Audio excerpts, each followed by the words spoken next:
Guaye and wale banengish kashole ka to kawai ni kana to nada and tama go region or day and shoot con lat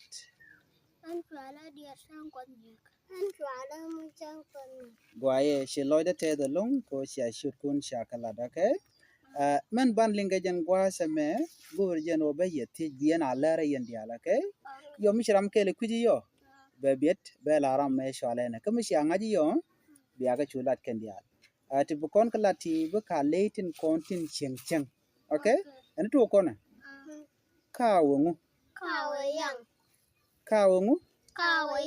ketungu godungu deladian lara je go godungu del mi bo shipungu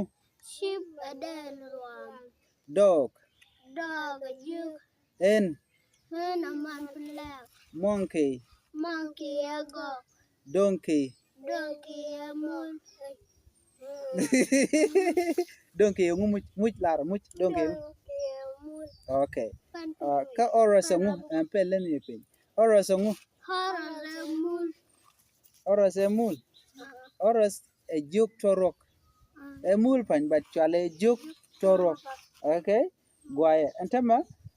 bane kenyok mi lat konke timpai kon kala de ke lesion okay ke lesion de to wa go kelong yeti je ka kel kawo yene ngu yang ngu je ka kaje chak chal ke de ka to kawai ne mu chal ke de ka en chak chale de chal ke milk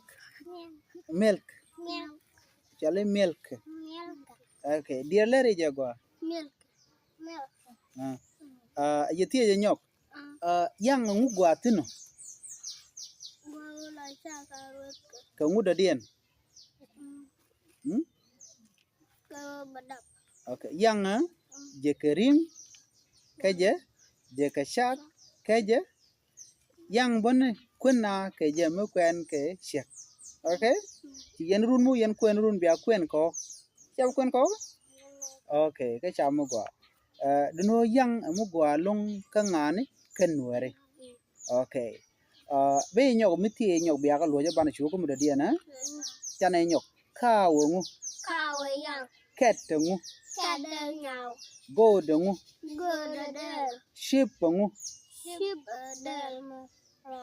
okay dogungu enungu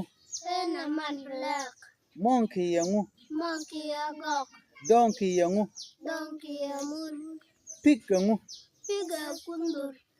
orasangu juk torok okay tijero dien ka kettle koga okay ka chamu gwa agenda na gore be tike bana ko tin ko kien okay joga na bye bye